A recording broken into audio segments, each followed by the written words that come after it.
The MLB Division Series on TBS is brought to you by Chevy, an American revolution, and by Bridgestone, passion for excellence.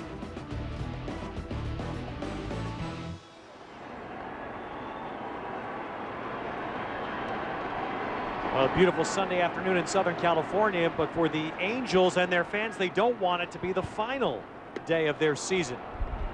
And now they start to get into that moment when you count outs. Vladimir Guerrero leading off the inning, having lined out softly to third and walked. The Angels are going to make it happen. They're going to have to make it happen here against perhaps a tiring Schilling with the middle of the order in the sixth. Schilling's, rather Guerrero's walk in the third inning was an intentional walk from the standpoint Schilling had two on, there were two outs, and with Reggie Willits batting behind Guerrero, Schilling just threw four that weren't very close to being strikes. Guerrero took them all. The only Schilling is allowed.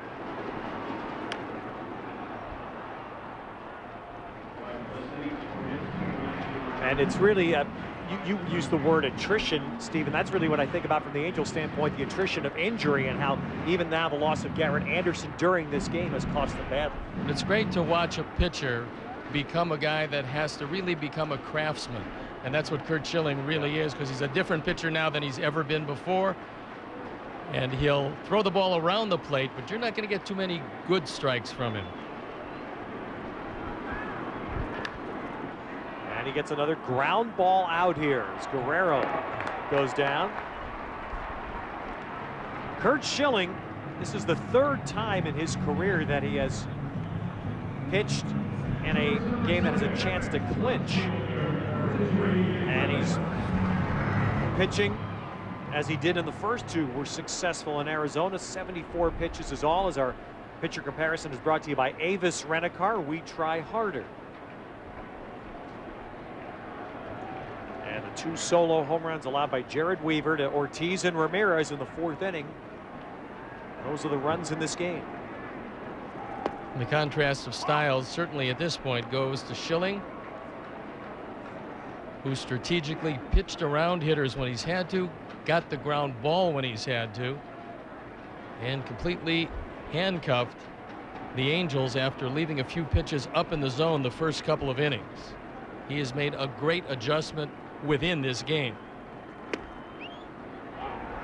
This Schilling in 2001, he had two starts for Arizona in clinch games, and he gave up 2 runs in 16 innings in those starts. He was a co-MVP in that with Randy Johnson.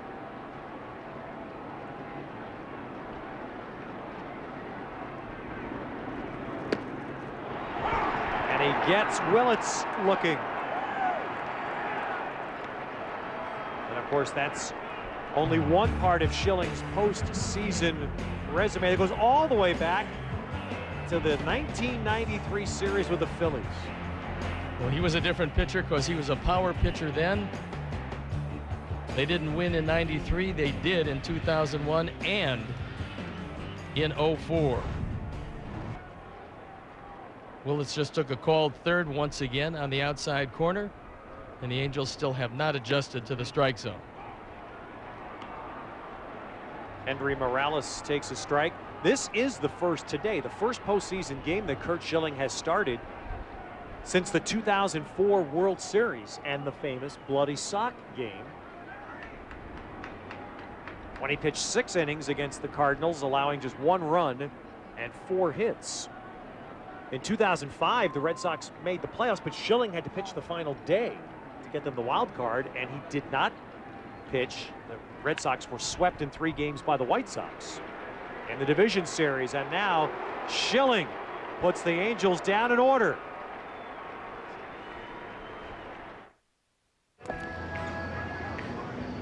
Pizza. For here to go? Delivery. Delivery. Yeah, delivery. Louis. You never believe me.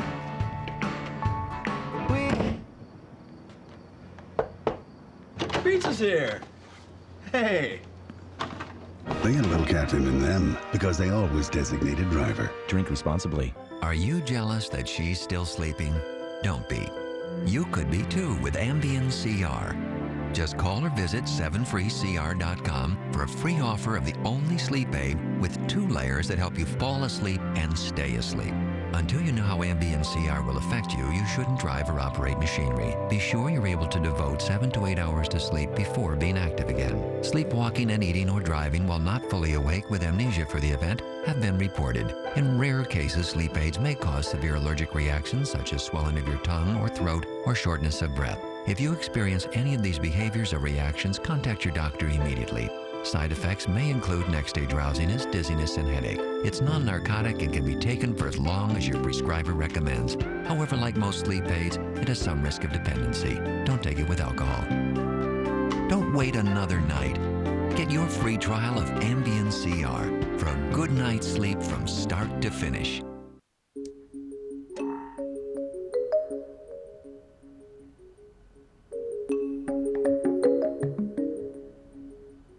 Bluetooth hands-free link, MP3 connectivity, ELS surround sound.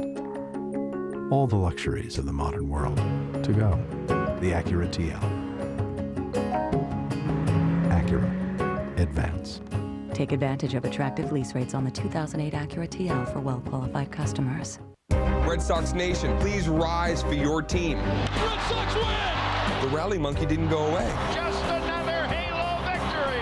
When you watch the Red Sox, you just can't look away. The Red Sox are drama. The Angels, Vladdy wants his first ring. One series with so many stories. A roster filled with seasoned stars. You know it'll be good. There's only one postseason. There's only one fall classic. There's only one October.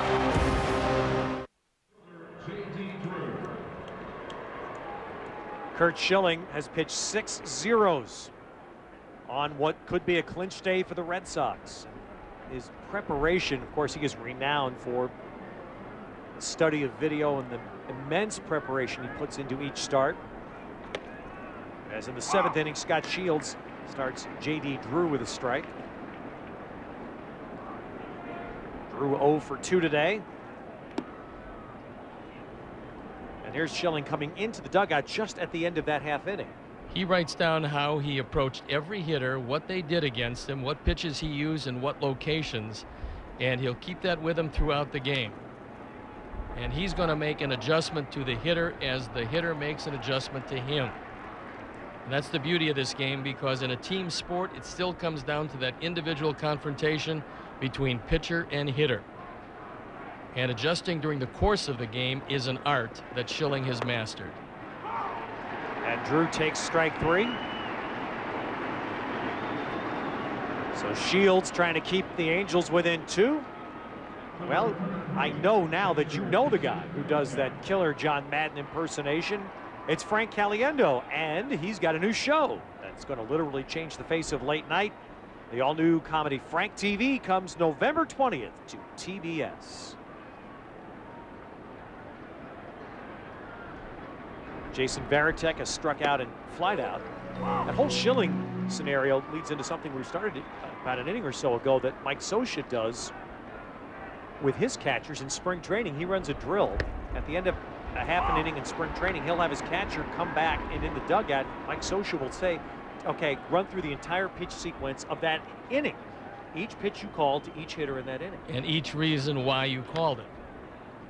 And what I like about that is he gets the catcher thinking about what I think is their #1 responsibility, and that is handling the pitcher, knowing the hitters, and defense first.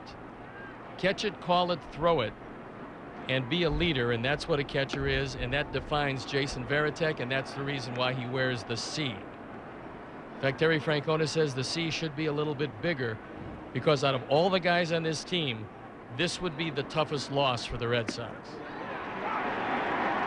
Now, last year proved that. As Varitek looks at strike 3 when he got hurt in August last year, and the Red Sox season crumbled at the same time. Well, that's so much of what he means to this pitching staff. Good fastball on the inside corner. All right, now what do you call that pitch? I call it a strike. So does Brian Runge. Okay. All right. So now in baseball parlance, what do you call that? It's the little ball that backs across the inside corner to a left. It's a fastball. It just tails back over the corner, but it's a two-seam fastball. I mean, Greg Maddux has been the master of that for a long time, and now more pitchers are using it. And what they'll do is aim it right at the hip of the left-hand hitter and bring it back over the inside corner. Maddux, the first guy you saw throw that pitch? He was the first guy that I saw that will go to the Hall of Fame throwing that pitch.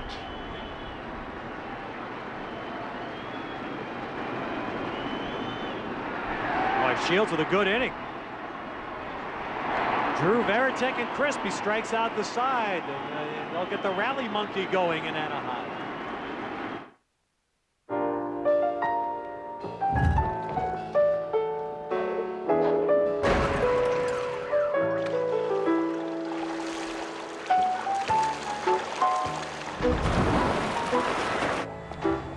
That's the thing about risk. He never sleeps. For auto, home, or business, make sure your insurance keeps up. Travelers. And the amazing thing is you can stay any hotel anywhere using your points. Last year we went to Trinidad and Tobago. All on points. My uncle was eaten by an alligator on a trip to Africa, but we used our points. So in the end, it wasn't a half bad trip. This year, we're thinking about going I remember one time I fell asleep in a tanning bed. Ugh, how embarrassing, huh? I didn't do a tanning bed. Why are you asking that? Why do you have goggle lines? What did you just say to me?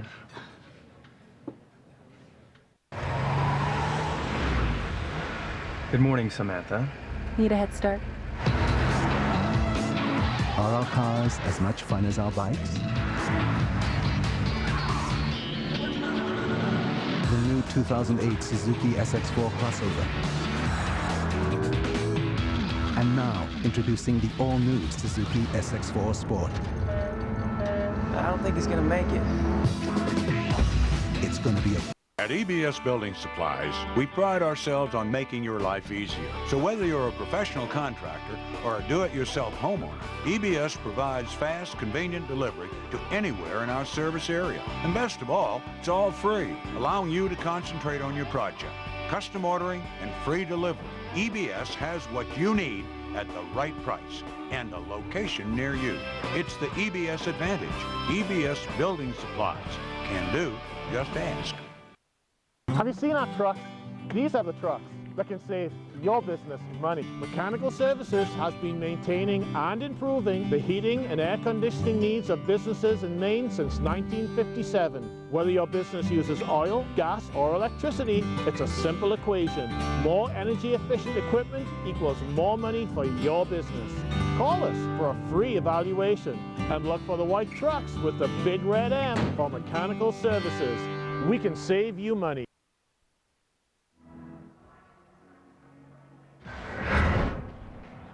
Now the story of this division series so far, big swings. David Ortiz with the decisive home run in Game 1. The winner in Game 2 in the 9th inning from Manny Ramirez. And in Game 3, the difference, back-to-back for the first time all year, Ortiz and Ramirez. 4 big swings coupled with outstanding pitching, and the Boston Red Sox are 9 outs away from advancing to the ALCS. And as Curt Schilling rolls along here into the 7th inning with a shutout, Terry Francona and John Farrell know that he might be reaching close to the end, so they have the bullpen up and going, and that's what's happened so far. And our Claritin game summary, and the zeros across the line for the Angels. That's now 24 innings in which they have batted in this series, and they've scored in one of them, a 3-run inning in the second of Game 2. Well, there's a lot of people thought that perhaps the 11 days between starts for Curt Schilling would be too much. And maybe for a younger guy, for a power pitcher, it might have been too much. With the adrenaline early, but you're talking about a guy that's 8-2 lifetime in the postseason, a man in his 18th year, and a guy who's completely changed his style. It hasn't affected his control. It hasn't affected his concentration. And very little the Angels have done today have affected Curt Schilling at all. So the 11 days gave him a chance to heal up. And now Terry Francona will keep a close eye on Schilling to see if there's any cracks in the armor here in the 7th. Well, what Schilling is on the verge of doing, if he wins today, he would be the oldest pitcher to start and win a playoff series clincher, with Okajima and Del Carmen in the Red Sox bullpen, and Izturis leading off for the Angels. Well, every now and then you show a bunt, and that's what the advanced scouting charts say about Izturis, and that's one of the reasons why Lowell is in on the grass at third base. Youkilis is back, however, at first, showing that if Izturis does bunt, he usually pushes it as opposed to dragging it.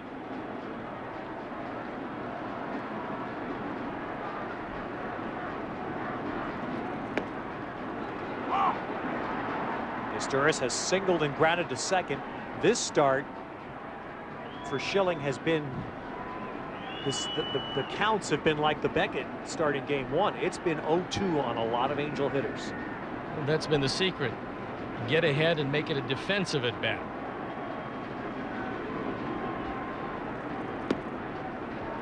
Now the Angels know by this point that the strike zone by Brian Runge has been consistent, but it's also been a large zone. But by and large, he's done a nice job behind the plate. And the Angels know they have to protect a bit, especially in the outside corner.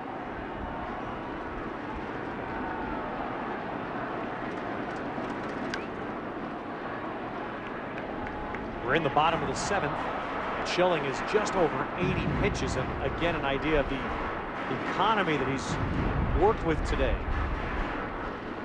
The last time Schilling threw 100 pitches in a game was back in June in Oakland, when he came 1 out from a no-hitter. Shannon Stewart prevented the no-hitter with a 2-out single. Izturis to left center, Crisp on the run. Coco Crisp has the ball pop out of his glove.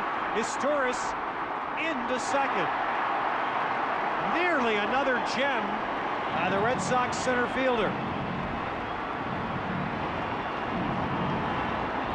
This is a gigantic center field, and Coco Crisp is really unhappy with himself because he thought he had this ball.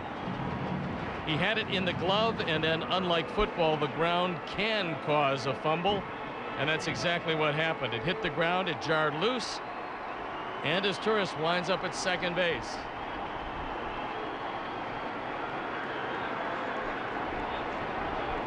And that was part of Beckett's success in game 1, were the terrific defensive plays on the few balls the Angels hit well that night. Now the Angels get a break as Crisp can't make what would have been a terrific play, and instead it's a leadoff double. And the oddity of that play was Crisp got a tremendous jump because he read where Veritek was setting up, which was outside, anticipated that Izturis would hit it that way, and actually that great jump allowed him to get to the ball in the first place. Howie Kendrick is hit into a double play and grounded out to right field toward the line. Long run Drew, and it's foul.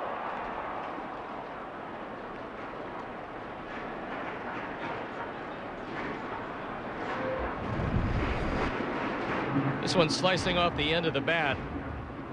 No chance for Lowell at all, and Drew hustling over there, but unfortunately for the Angels and fortunately for the Red Sox, that ball was well fouled.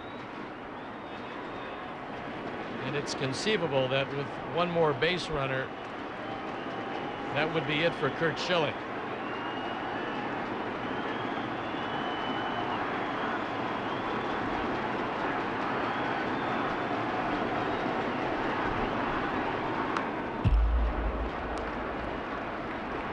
Now Kendrick hit the ball on the nose in the second inning, hit a sharp one-hopper right at Lugo, who turned a double play and grounded out in the 4th. But the Angels need a big hit. They haven't had big hits in this series. And this is a guy they think, Mike Scioscia believes, will for many years in the American League be a premier hitter. Well, this is also when, if you're an outfielder, you tell yourself, even if you truly believe that you've got a good shot at his tourists at the plate. You have to get the ball into second base, keep the double play in order, and don't let the trailing runner get into scoring position. You have a 2-run lead, and I don't anticipate them even thinking about his tourists on a base hit.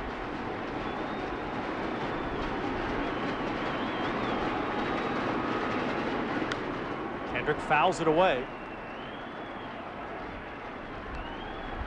Kendrick is a swinger. 338 official at-bats this year, and he drew 9 walks.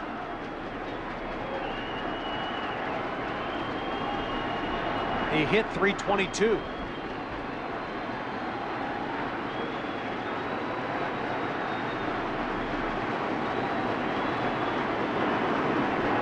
The rally monkey trying, the rally rackets trying as Kendrick just stays alive. The Los Angeles Angels trying to stay alive here in Anaheim with Game 3 in the American League Division Series with Steve Stone and Jose Mota, Ted Robinson. The Red Sox back-to-back homers from Ortiz and Ramirez in the 4th inning.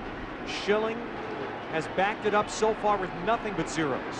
The Angels have been smothered on offense for all but 1 inning of this series.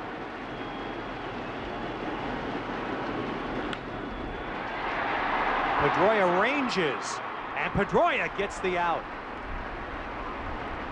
Historis to third, but Pedroia makes sure that he gets the out on the play.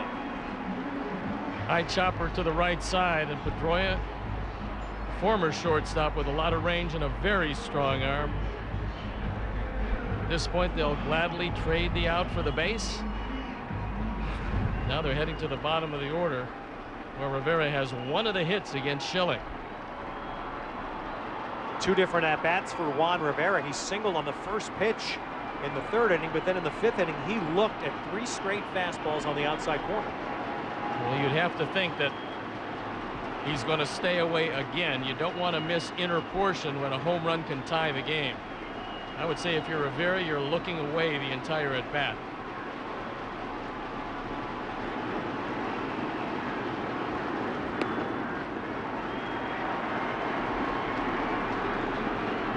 Well, in an Angel lineup that's missing Gary Matthews, that's now missing Garrett Anderson, missing Casey Kochman, this is one of the few that's got the ability to hit the ball out.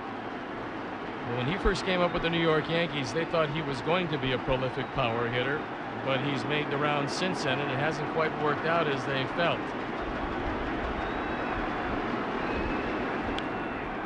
And he pops this one up on the right side. Oh, that's huge. Not only does Schilling get it out on Rivera, but the Angels don't get the run. He does not bring the runner in from third. This is just an outstanding pitch by Schilling. It's a split finger, off speed. We'll look at the reaction of Juan Rivera, knowing that he can't drive the man home from third with less than 2 outs. Shatters the bat. Just an excellent effort by Schilling, who fell behind ball 1 and used the off-speed splitter to get the pop-up. So with 2 down, it will be up to Mike Napoli. Called out on strikes and single.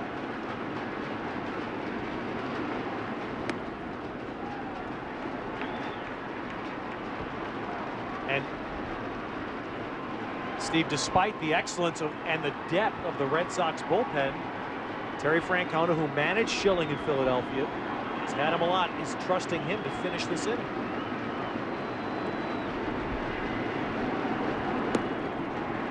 Well, that's one of the reasons why, because he's able to change speeds, make it look exactly like a fastball, and all of a sudden the bottom falls out of it. It's the splitter. This used to be his wipeout pitch consistently. That's when he threw the 98-mile-an-hour fastball and a splitter right over the top.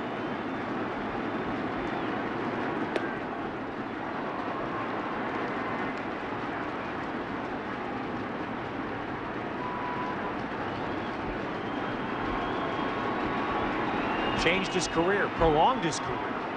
You look at great pitchers, the great Trevor Hoffman hurt his arm and discovered a changeup 500+ saves later. 2-2 now to Napoli. It looks to me like Napoli is not adjusting to the splitter at all.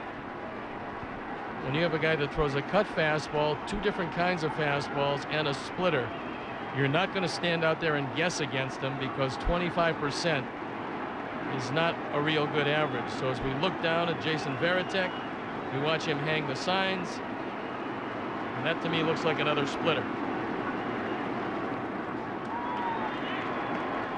It was a splitter and an excellent block by Varitek.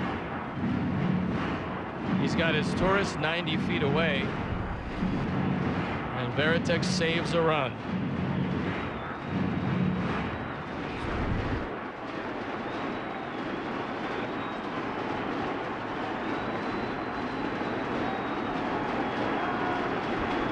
Ninth pitch coming from Schilling.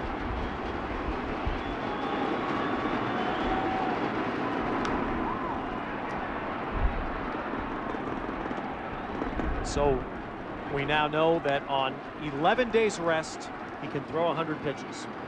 Well, I think one way or the other, this is probably going to be his last hitter.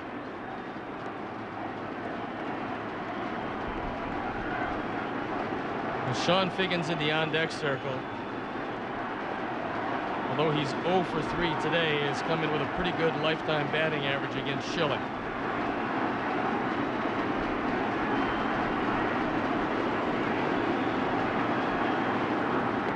And Schilling gets him. Curt Schilling strands Isturis, and the Red Sox are 6 outs away. TBS, baseball. There's only one October. Hold on. Does somebody think there's 2 Octobers? That's crazy! Frank TV premieres November 20th, only on TBS. I love it!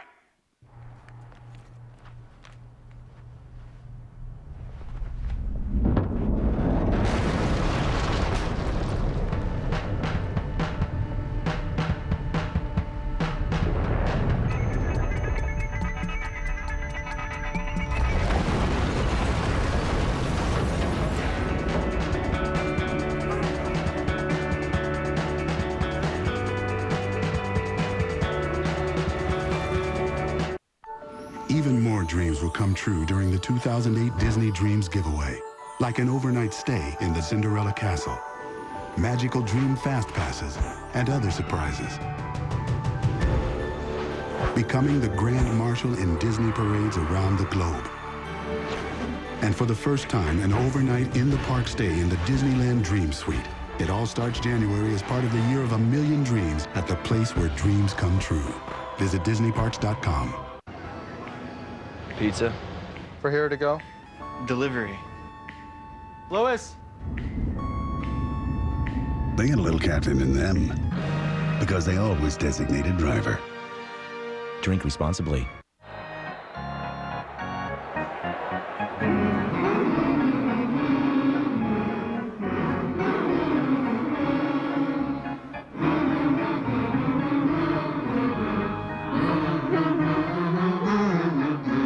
Sink your teeth into the official candy bar of Major League Baseball. Baby Ruth from Nestle. It's loaded with good stuff you can really savor. Baby Ruth. Savor the good stuff. Introducing new Nicorette Cinnamon Surge, the coated stop-smoking gum that helps control your cravings and tastes like real cinnamon gum, which could be that extra push to help you quit. New Nicorette Cinnamon Surge. When you're ready to quit, fight fire with fire. I like baseball because I've been playing the field for over 70 years. There's nothing like hitting the grand salami, if you know what I mean. Frank TV premieres November 20th, only on TBS. I nailed it. Time for margaritas. This American League Division Series on TBS is presented by Budweiser, the official beer of baseball. Coverage of this American League Division Series produced by Jay Cutlow, directed by John Moore, and I'm sitting alongside an old Cy Young Award winner, and you've got to look at a guy like Schilling and watch this performance and admire it, Steve. Well, he realized that there was no chance in the world for Napoli to hit the splitter, and got him to a count where he had one left to wipe him out. That's exactly what he did. I think that's all he's going to be called upon to do. And when you throw 7 shutout innings in a potential wipeout game, you've done quite a job. Just about a month shy of his 41st birthday, and Schilling today has been masterful. 1 walk, 4 strikeouts, 6 hits. 8 times he went 0-2 to a hitter. And it has every look as if the Red Sox will now entrust this to their bullpen. Well, Coco Crisp was kind of apologizing to Curt Schilling, saying, look, I had that ball. I usually make that catch. I just didn't make it in that inning and put a little more pressure on you. And Curt saying, don't worry about it, kid. I've had a lot of pressure for a lot of years now. Meanwhile, Shields continues on the mound for the Angels. He's pitched 2 strong innings so far in relief of Jered Weaver. Struck out the side in the 7th. And he's 2-2 here on Lugo. Well, Shields has always had great stuff. His problem early in the season was loss of command of the strike zone, but he's got it back again. Don't forget, we've got more baseball coming on TBS with the Indians and Yankees from Yankee Stadium. And we just watched Schilling. Can Roger Clemens do the same to keep his team alive tonight in Game 3 against Cleveland? Wasn't it something last night to watch the Diamondbacks clinch and to see that Randy Johnson is in the dugout?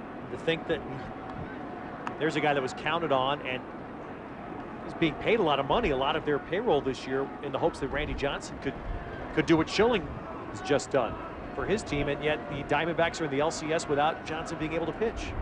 And they also lost Chad Tracy, and they lost Orlando Hudson. And now they've lost Lugo on ball 4.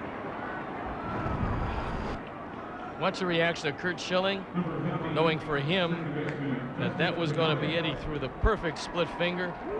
What a performance today. He wasn't given too much to work with, a 2-run lead, but he made it hold up through 7. So now after the leadoff walk to Lugo, Mike Scioscia on his way out with the lineup turning over for the Red Sox. The Angels going to their bullpen.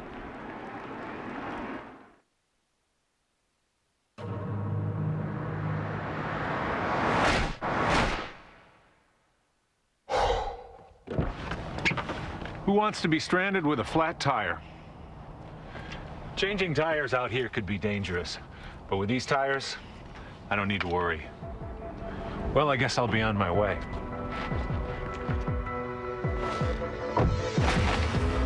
Bridgestone. Run flat tires. Bridgestone. Cuba, try this new Comfort Soft waistband. It's really comfortable. MJ. Michael, thanks for the underwear. I'm wearing your underwear! That you gave me to wear. The Comfort Soft waistband, tagless and wrapped in cotton, only from Hanes. Oh!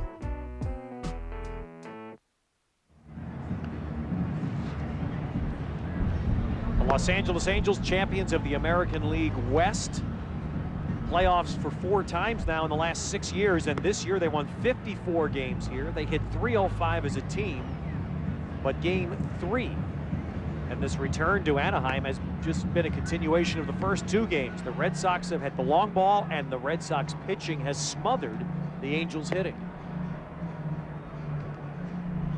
So the 2 National League series ended in 3 games. The Red Sox trying to do the same here, and so will the Cleveland Indians when Game 3 of their series with the Yankees moves to Yankee Stadium.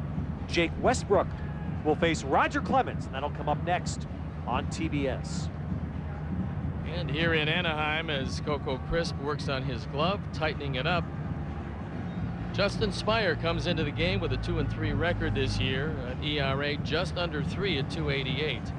He appeared in only 51 games. I say only because he usually is up in the 70s, but he had an intestinal virus that made him lose 20-some pounds. He missed part of this year. He's got a great sinker, a great splitter, and usually throws ground balls, and I'm sure after a nice job by Shields, that was on the mind of Mike Scioscia as he brings Spire in to throw a ground ball and try to get out of this inning. Now, With an insurance run right here, the Red Sox look to be in good shape, and you can do it either with the bunt or the hit and run, and Lugo already has the lone stolen base of the game. But I would assume we'll see, with this combination of Lugo and Pedroia, Terry Francona go to something offensively with movement.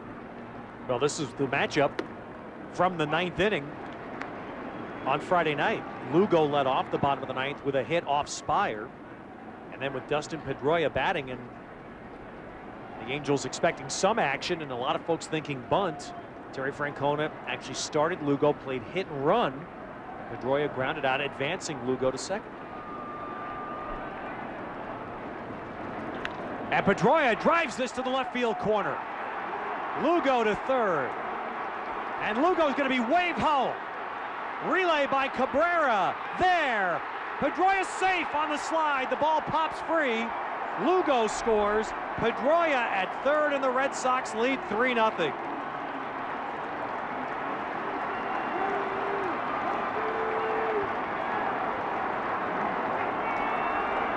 And DeMarlo Hale, right there, the third base coach, did a great job of reading that ball in the corner, and he never stopped. He kept Lugo coming all the way.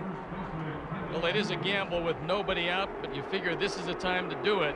He runs on Cabrera, a good slide by Lugo. That throw was up the line and away from the plate. The ball gets away from Napoli, and that is a huge insurance run. A good throw gets him here. It wasn't a good relay throw.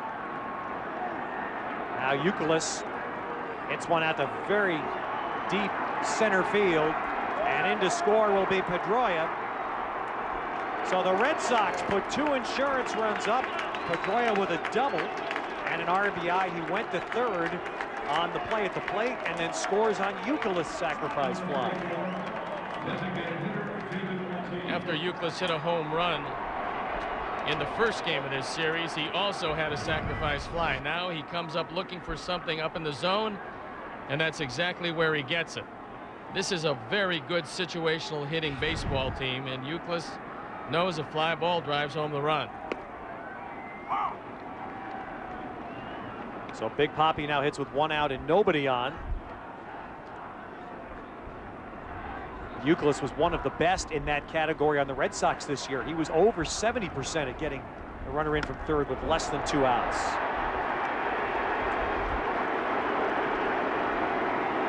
Oh, a little chest shot there. Spire comes way in to Ortiz.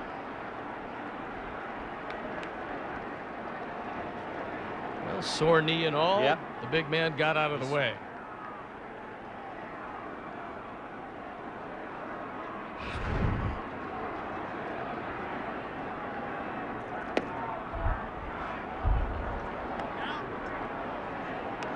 So the Red Sox, who've leaned for much of their offense in this series on the long balls from Ortiz and Ramirez, but here they scrapped 2 runs together, the 2 insurance runs, that give them a 4-0 lead.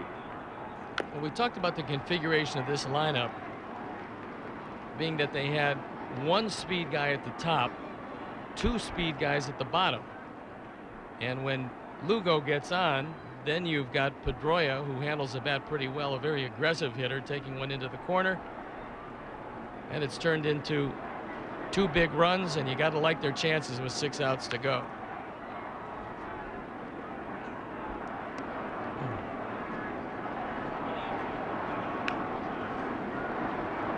The Red Sox, if they clinch this series, they would open the ALCS at home. Best record in the league. They earned in a tiebreak their head-to-head season record against Cleveland, earned them that right. And the Red Sox so often in their recent years have made the playoffs as the wild card team. They haven't had very many Fenway advantages. They had it in this series, obviously, and they would have it in the LCS. You took a look at Theo Epstein before. Still no expression on his face. He knows that there's still 6 to go. Left field. And that's the 3rd time in 3 games of this series that Ortiz has singled to left field. And we talk about the surprising speed of the Red Sox. Lugo's thinking about scoring right here, and he picks up his third base coach as he watches the ball. And when he gets the go-ahead, he keeps on going with the relay throw off the mark. A good slide. Runge in position to make the call. That's the third run. The fourth one was later to score. And Justin Spire struggling out on the mound. You know, I talked with Eric Hinsky, who is one of the bench players for the Red Sox, and I asked him, you've been around with a few different teams, what made things different with the Red Sox? And he told me today that, he said in spring training we had a couple of meetings where they spelled out that nothing less than a World Series title was acceptable. Not be competitive, not win the division, but win the World Series. There's a look at Eric Hinsky. Just welcomed the daughter into the family. But he said he's never heard that spelled out by any of the organizations he's ever been with.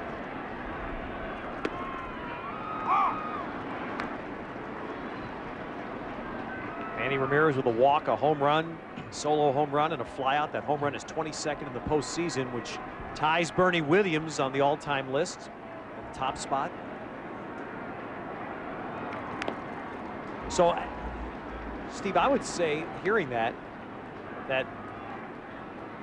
with their payroll, what it is, would you have to say that? Would that be the expectation? I mean, I would say the same for the Yankees, obviously. Well, I think it's part of the expectation. You have a $165 million payroll. But the fact that you have a team meeting to expressly spell that out is something that most teams won't do. They'll talk about what we need on defense, and they'll talk a lot about what they expect for the year. But with the stated goal of winning the World Series, you have 25 guys and a number of people who come up during the course of the year that know what's expected of them. And this is a team hasn't won a division title since 1995.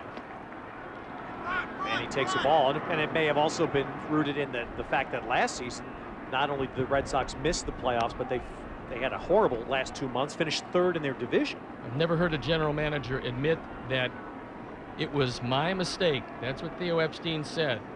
He said, I wasn't prepared for the amount of injuries we had. We didn't have enough depth. And he said, it won't happen again. I didn't foresee it. When it happened, we couldn't adjust to it. And he said, that one is on me. That is a rarity these days with general managers. 2-2 now to Ramirez. Now the Red Sox, who finished third in the division last year, rebounded to win 96 this year to win that division title, to take that American League division, East Division, away from the Yankees, the first time since '95 for the Red Sox.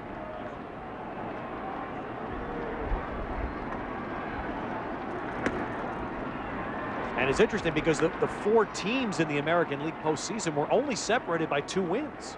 96 for the Red Sox and the Indians, 94 for the Angels and the Yankees. But home field advantage through the playoffs hanging on the difference, and the Red Sox had the tiebreaker with the Indians, and so consequently they had the best record. You have to choose the format. And with Ortiz running, Ramirez walks. Ortiz and Ramirez have been on 6 times today. And usually when those guys get on, you're not going to beat this Boston team. You know, Stoney, there's something to baseball. We're going to get a runner now for Ramirez. Jacoby Ellsbury, the rookie outfielder, will run. Ramirez being greeted after hitting 2 home runs in the 3 games of this series. And Ellsbury, the very impressive rookie who had a terrific defensive play in the 9th inning of Game 1, is at first base to run. Lowell takes a strike. Baseball's got some strange vibes to it. This seems to happen so often. In the bottom of the 3rd inning, the Angels had the bases loaded. They had their good shot against Schilling. Schilling got out of it. In the top of the 4th, Ortiz and Ramirez lead off back-to-back home runs. Bottom of the 7th, lead-off double by Asturias. The Angels have a chance to at least make it a 2-1 game. They don't even get Asturias home. In the top of the 8th, the Red Sox come right out, score 2 runs. You're talking about momentum in the course of a game, but you're also talking about just an exceptional baseball team with the Boston Red Sox that can beat you with 3 or 4 different weapons. I mean, in years past, they were a team that would just have to slug you away to beat you. And now they've got speed. They do have the home run hitters, although the power has been down this year. They've got terrific pitching. They have a great back end of the bullpen. And it's a much different, a much more complete Red Sox team than perhaps ever before. Lowell, fair to the left field corner. That'll get Ortiz home. Ellsbury held at third. Lowell into second with an RBI double. And now it's not the rally rackets that you hear in Anaheim, but it's the Red Sox faithful. Nation members scattered all throughout this stadium, and they now smell the finish line. Mike Lowell shows you why he drove in 120 this year. That ball was out away. He's got a couple of doubles today. And the Red Sox just pouring it on. That's going to be it for Spire, who didn't have it. Oliver will come into the game as Mike Scioscia takes the baseball from him. Lowell is at 5-0 Red Sox.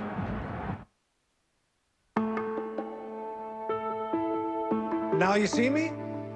Now you don't. Now you see me. Now you don't.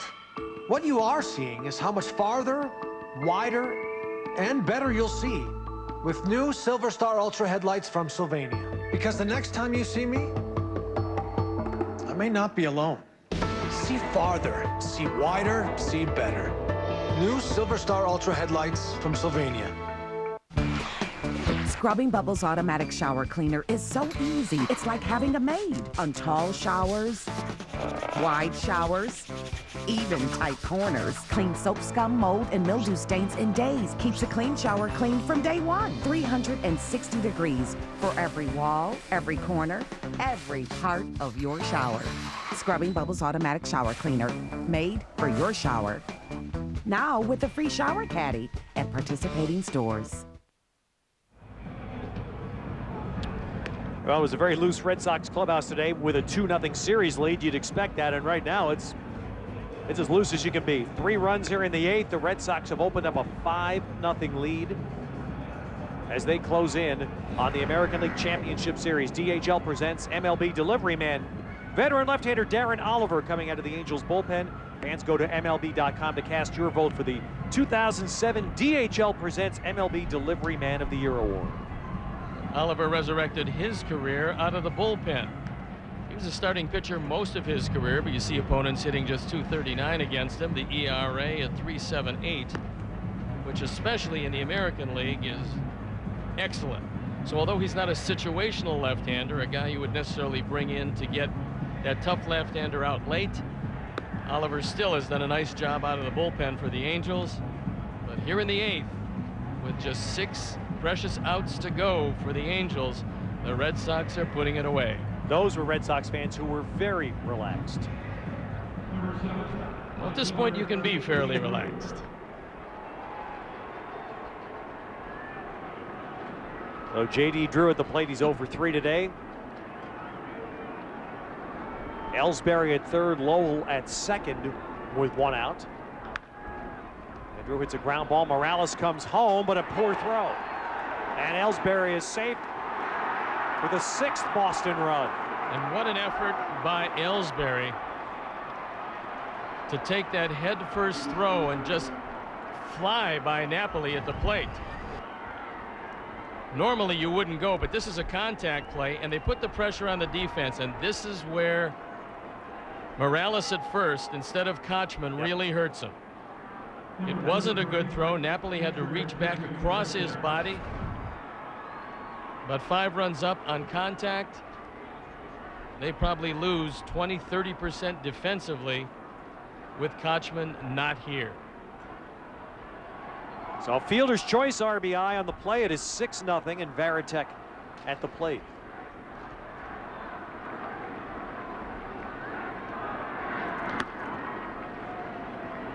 Well, if you're a Red Sox fan, just the name Jacoby Ellsbury has got to put a smile on your face, because that young man will not only play in the major leagues, but he will star in the major leagues for a lot of years.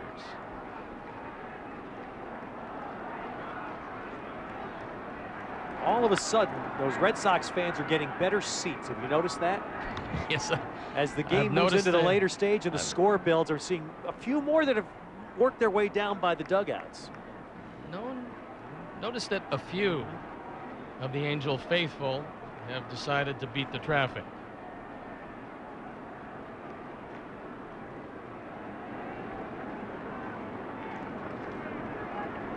Varitek turning around about right-handed. First time in the series, first left-handed pitcher that the Angels have put on the mound in the series. Bill Stoneman did a couple of things in the offseason to try to bolster his bullpen, signing both Justin Spire and Darren Oliver. I think Bill Stoneman will have to spend this winter looking for some power.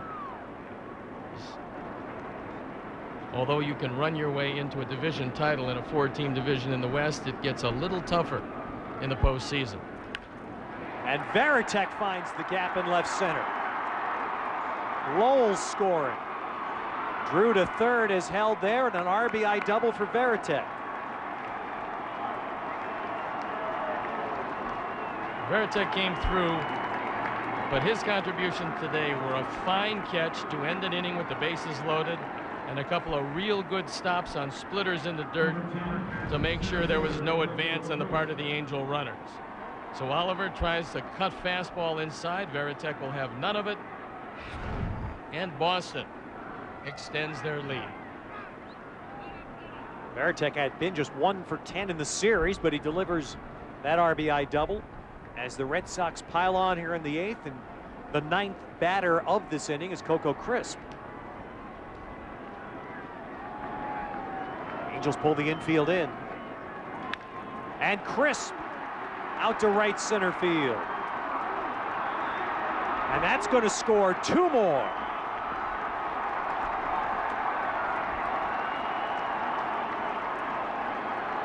A 7-run top of the 8th for the Boston Red Sox. They lead it now 9-0 here in Anaheim as we go back to our TBS studios in Ernie Johnson.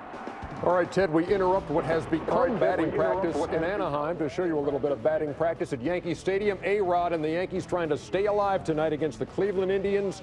It comes your way as soon as they are done in Anaheim.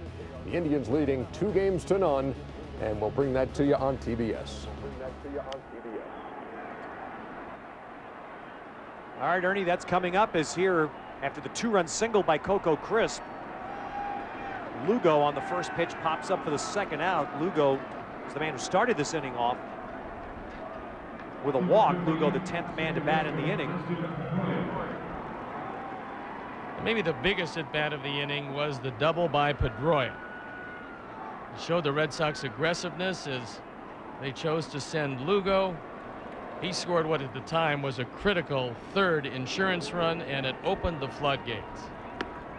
That was it. After Lugo walked, Pedroia lined that double as Dustin Mosley now gets up in the Angels' pen. Pedroia with that double in the left field corner, and that aggressive base running play by the Red Sox started this inning. You got to credit Boston with a couple of things with Pedroia. Number one, signing him with a supplemental pick in the 1st round because of his diminutive size. 2, staying with him when he struggled early, because there's a lot of teams that would have taken a guy that hit as poorly as he hit and made a change. They didn't do it. They stayed with Pedroia, and boy, as it had dividends for him. And it goes back to what Terry Francona told us. The staff, the front office staff, may have been a little higher on Dustin Pedroia than the field staff was. They saw Dustin Pedroia play late last year, and Terry Francona said, we didn't really, we weren't sold. We didn't think. And Dustin Pedroia has come in this year, and to his credit, has proved himself. Well, anytime they had a meeting, Theo told Terry, look, this guy can play. I know it doesn't look like it yet, but he can play. We are all convinced he can do that. Give him the opportunity to do it. And it translated into a .317 season. And I think it helped a lot too, Ted, that the team was winning early. There would have been a lot of pressure if they weren't winning early to maybe make a change. Look at what they felt was a soft spot in the lineup and go with somebody else. But they got off to a good start. There wasn't the pressure to change the lineup, and Pedroia just absolutely blossomed. He chops one here that's gloved by Cabrera, but the Red Sox deal what could be the finishing blow. 7 runs in the 8th. Hey, you ready for your extra long bacon cheddar cheesesteak? I won! What'd you win? The meat jackpot. Steak, bacon. There's a lot of meat. Oh, I get it. Yeah, it's like winning a lottery, like getting... No, I entered and I won. There's no meat lottery. You just got an extra long bacon cheddar cheesesteak. I hit the meat jackpot. Oh, okay, yeah. Yeah, no, congratulations. You hit the... Thanks. Thanks. Extra long bacon cheddar cheesesteak. New at Sonic. The hearty taste of steak and bacon served up big on a really long bun. Pay the Sonic way. Swipe your credit or My Sonic card from your car.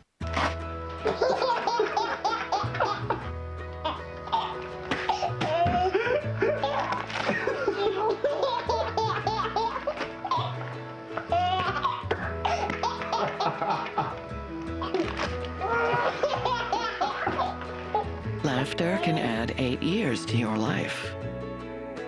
So live longer, retire stronger, never outlive your money. That is the cutest thing I've ever seen.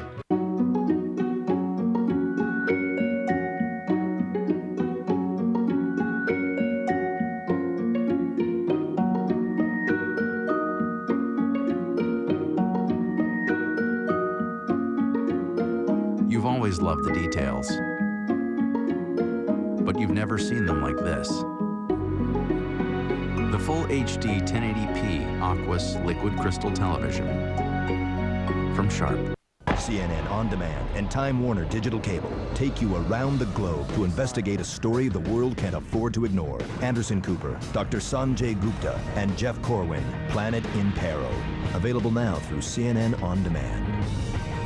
I'm Anderson Cooper. Don't miss my 4-hour documentary event, Planet in Peril, in HD, available now through CNN On Demand with Time Warner Digital Cable. Watch Planet in Peril on your schedule by tuning to HD Showcase from Time Warner Cable.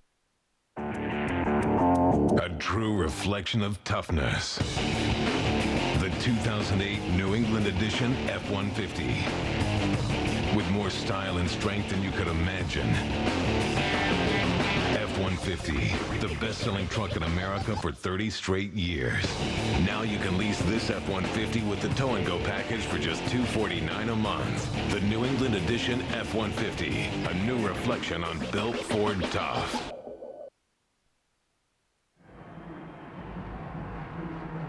Jacoby Ellsbury stays in left field after running for Manny Ramirez.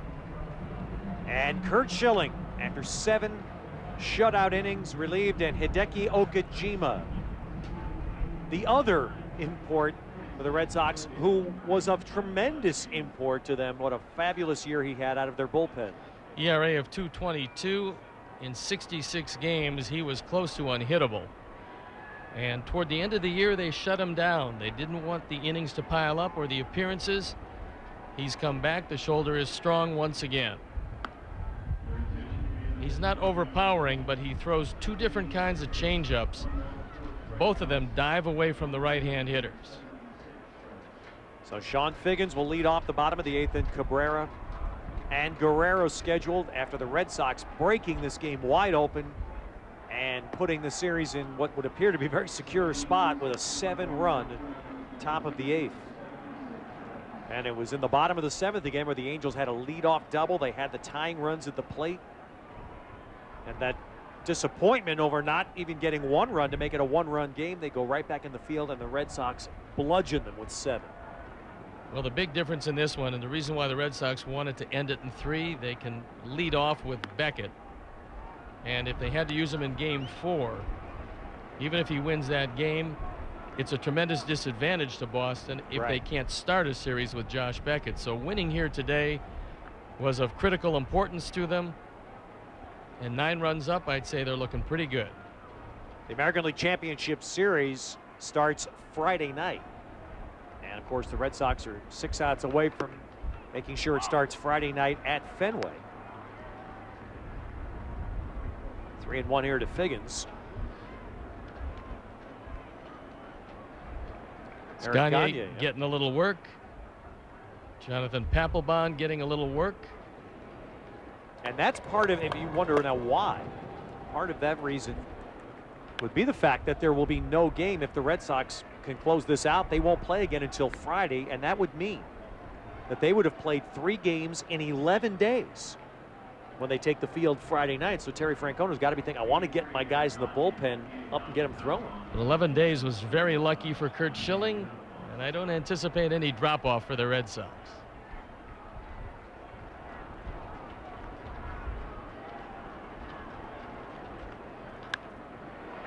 Figgins to the right field line, and that's going to be in. Past J.D. Drew, and Sean Figgins leading off the bottom of the 8th with a double. Only the 2nd extra base hit for the Angels today, just the 4th in the, or 5th rather, in the series. And let's go back to Atlanta once again and check in with EJ.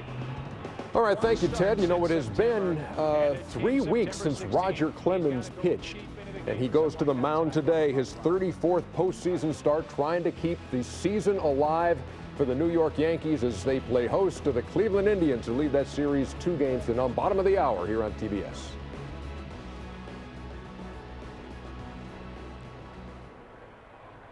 Well, there's the young horse Beckett and the war horse in Schilling. What do they have in common? Neither one gave up a run in their start in this series.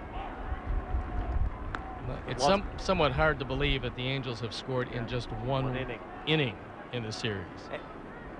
You know, Steve, I talked the other day in Boston. I talked to Rob Quinlan, who's one of Mike Scioscia's valuable reserves this year. And I just said to him, what has surprised you most about this team this year to win 94 games? And he said, you know, I tell you, it didn't surprise me, but he said, it seems to surprise everybody else that we scored as many runs as we did. Quinlan said, I kept hearing all year long, everywhere we go, people would say, how does that team score? How do they do it? And he said, it never was an issue in our clubhouse. We always knew we had a team that could score runs playing our brand of baseball. And the problem has been in this series, in these 3 games, they have just never been able to do that. Well, because of this field, and because, number one, the speed of the infield, the hard surface in the infield, and you went down there before the game and you could see it's almost like an artificial surface as fast as the ball gets through. Their speed shows up much more at home. That's one of the reasons why they had the best record in baseball here at home. They were 54-29, which means that they were good but vulnerable on the road. But today, really didn't matter much. Cabrera stays alive. And the other baseball truism that we've seen evidenced so far in the series is no team looks worse than a team that doesn't score. A team that doesn't score just looks like it doesn't have life. And the Angels have been that way in this series. And that today their crowd has not really, they tried so hard the first couple of innings, but they haven't really been able to get into it. Cabrera hits a shot to left, and oh, Ellsbury. That's an adjustment. Well, he's a center fielder by trade, and that ball was hit like a bullet. Ellsbury came in to charge it thinking it was a sinking line drive, and it was anything but. Ball very hard hit. Ellsbury with a good vertical leap of 4 inches, and he's able to make the play.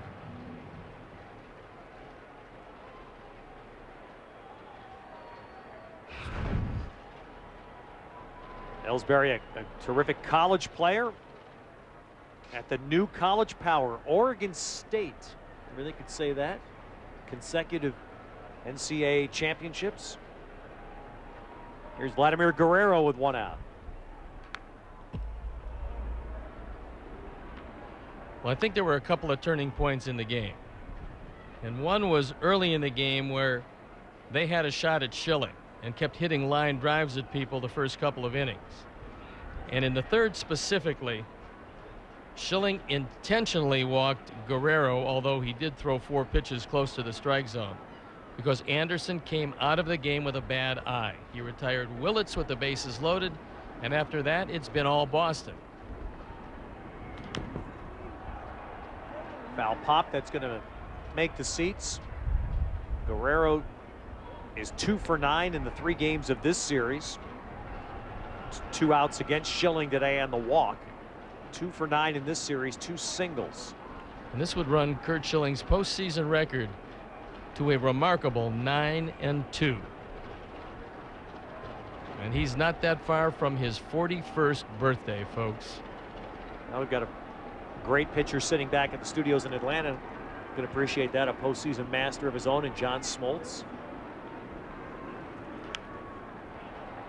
Another foul. This one's going to be playable for Youkilis.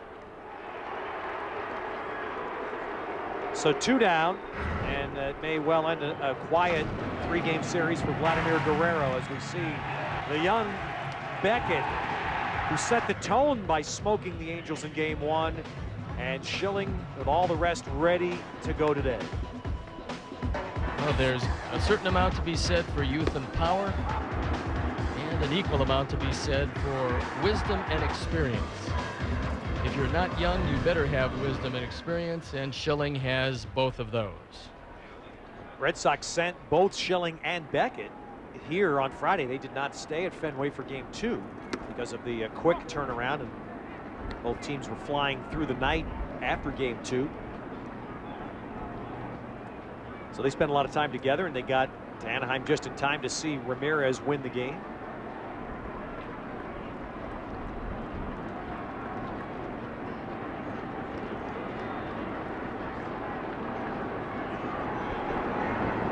Reggie Willits, who replaced Garrett Anderson in the 3rd inning today. Anderson contracted conjunctivitis, an eye infection, and played with it in the first 2 games. He did bat once today, then left the game after 2 innings. Well, the shadows are starting to creep across home plate. If the game was closer, it might be a factor.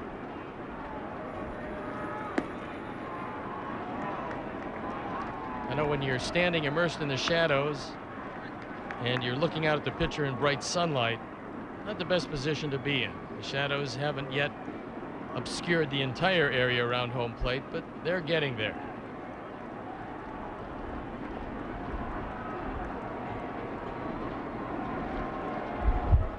This inning, half inning again, reflective of the series for the Angels, a leadoff double. Figgins is still at second base with 2 outs. Angels have now had 21 at-bats in this series with men in scoring position and 2 hits.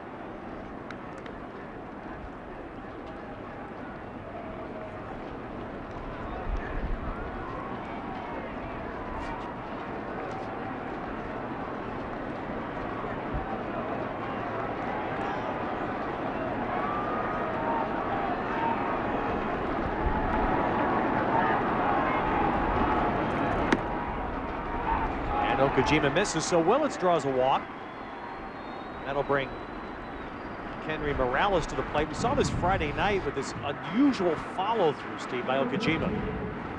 As he delivers the ball, he's looking straight down at the ground. Talking with Terry Francona, he said, I have no idea how he has any command of the baseball at all.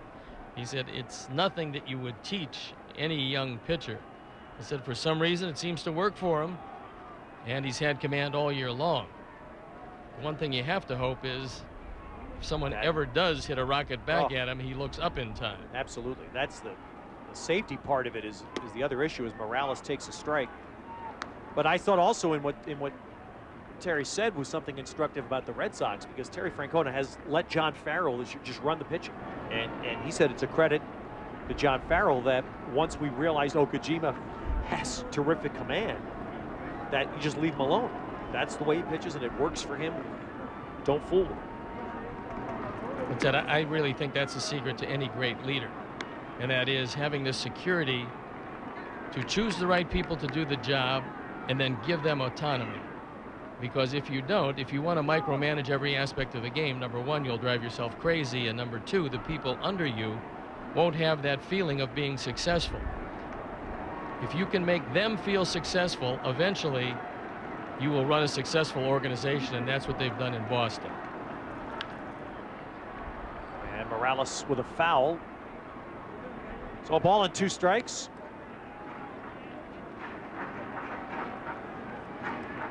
Tim Wakefield, who was not on this division series roster because he would not have been needed to start a game, and has a back issue that the Red Sox hopeful will be cleared up because he would be, if healthy, in all likelihood to be on the LCS roster. Well, he took a cortisone shot in the upper back. You can call it the back of the shoulder or the upper back, whatever you want, but he's a big part of this ball club, and I think they will activate him. Right center field. Coco Crisp, that ball really carries, but Crisp runs it down on the warning track, and the Angels again denied.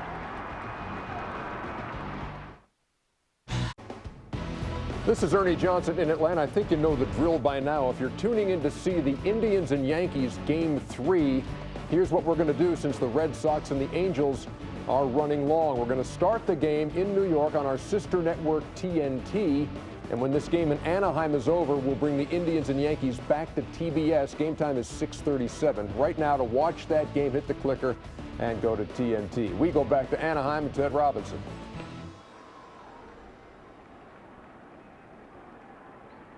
So Dustin Mosley is on here in the 9th inning for the Angels. Mosley actually made 8 starts this year for the Angels, 46 total appearances.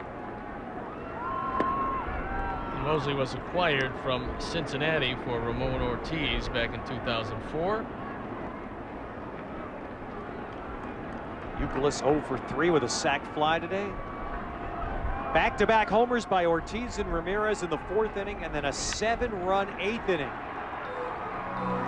Youkilis here starts the 9th with a base hit, and the Boston Red Sox are about to inflict yet more postseason pain on the Angels, something that, believe it or not, dates back to one of the most historic baseball moments 21 years ago on this field. Henderson's miracle, really the godfather of home plate celebrations right there. The first one we really saw like that. What, the galloping or the hop and the twirl? The strut, the twirl, the pirouette, the whole thing. And the Angels have not beaten the Red Sox in a postseason game since that fateful Sunday afternoon on this field. You see how incensed they were at that celebration at home plate? Even guys who didn't even know about it are incensed. That's the scary. We have to start reminding people some of these guys may not even, well, they probably were, but before long, some won't even have been alive when that happened. As Eric Hinske bats here, he's batting for Big Papi. Hinske's first appearance of this series. Papi with a home run today. And a single. He was on base 3 times. David Ortiz in this series on base 11 times. The Angels got him out twice. Twice in 13 plate appearances. 14, excuse me. That's pretty good on-base percentage. Numbers guys will like that. I would say so. Well, they were very careful with him, and you could understand why they would be, but he wasn't swinging at anything off the plate. What I liked about Big Papi in this series was when they stayed away, he would single to left field. And then every time they came close on the inner portion, he would try to take it out. Other than that, he'd take a walk. So you saw that note. The Red Sox are about to make it 9 straight, and of course, it was the last 3 games of that '86 series, then a sweep in the '04 division series, and a seeming sweep apparent here in '07. The Red Sox are on the short end of the record. They lost 10 straight playoff games to the A's from '88 to '03. And just, you can imagine the frustration as Ellsbury chops one. That's 1 out now. A tag play and force on Youkilis. And finally, he is tagged out by Howie Kendrick. So the Red Sox are done, and we go to the last hope for the Angels. It's an important part of the fabric of Americana. And this fabric keeps us warm and toasty, like a flannel, a fleece, or burlap. Frank TV premieres November 20th, only on TBS.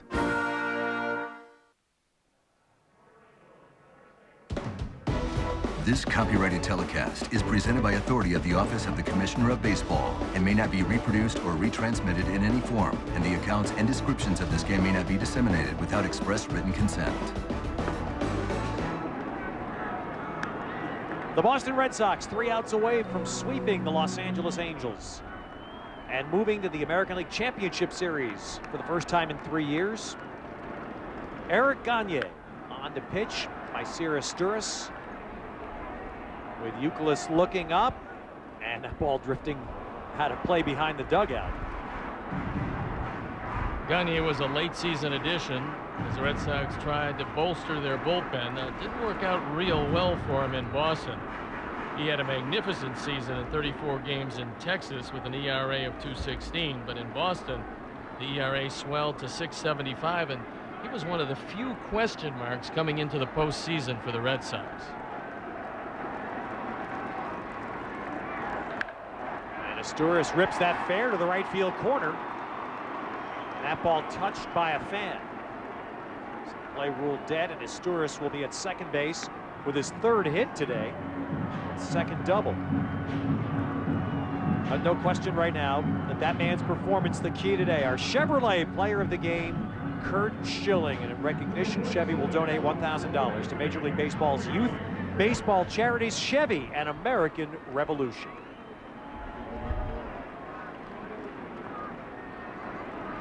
Well, it's, to me, Stoney, so much of baseball is inexplicable, as we all know who've been around the sport, and how weird matchups can be as that wild pitch will move Sturis to 3rd. Here are the Red Sox, who are about to close out the Angels again and have this streak against them. The Angels have not played well at Fenway Park in this decade, and how close it could have been to the Angels playing the Yankees, whom the Angels have beaten in 2 different division series in this decade, and against whom the Angels went 6-3 against the Yankees this season. The Angels were the only playoff teams to have a losing record in September, and that losing record, after the injuries to Matthews, some other players dinged up, they went 13-14, and that changed the postseason drastically because they ran into Boston in the 1st round. As Kendrick hits a fly ball, and this should get Sturis home, as he does score, and the Angels score in only their 2nd inning of this series.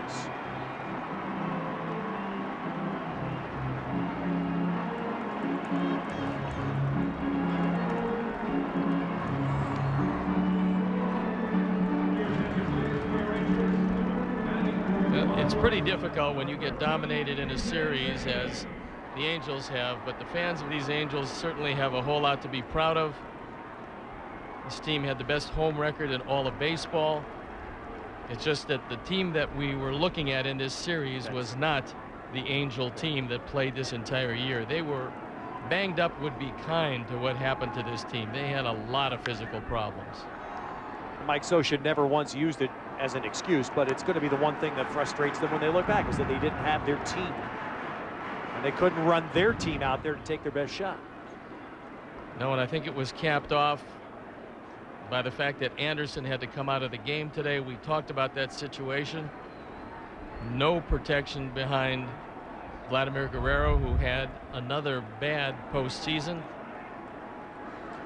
This is Nathan Haynes pinch hitting. A nice moment here is Mike Scioscia getting Nathan Haynes, who was a former #1 draft pick that had battled so many injuries that last year he was playing in an independent league in Gary, Indiana. Worked his way back and was a reserve outfielder for the Angels much of this year. A look at the Angels right now, Stoney, and I keep harkening back to the line that Terry Francona used this week about the last time the Red Sox were in the postseason. In 05, when they won the wild card the last day, Schilling pitched, and then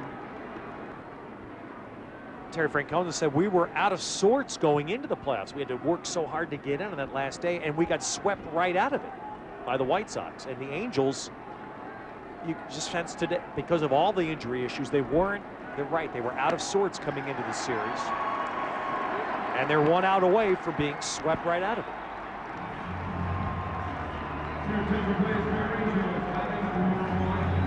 Mike Scioscia still keeping that lineup card. It'll be very frustrating when he thinks back to who was not there for his ball club as they headed into the postseason. But you have to take the lessons that baseball teaches you. And that is play sound baseball, which the Angels usually do. Play aggressive baseball, which the Angels always do. And one of the challenges ahead of them will be to add some power to a very good lineup. They've got some good young pitching. They have a strong bullpen, but they're going to need some thunder in order to compete in the postseason. And Mike Scioscia doing a nice thing, or getting his bench people in. Rob Quinlan pinch hitting pops up, and that does it. The Red Sox sweep the Angels, and they are in the American League Championship Series.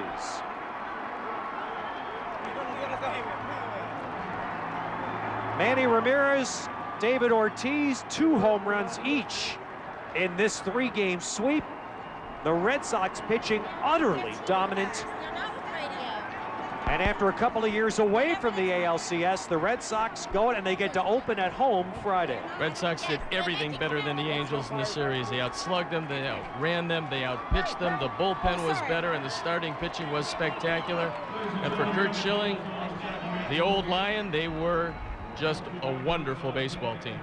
And as we saw yesterday for the Cubs and the Phillies, the Angels, the same experience. A wonderful baseball season that is a marathon, ends so quickly sometimes in the postseason. But for the Red Sox, it's joy. They move on, winning today 9-1 and sweeping the Angels in the American League.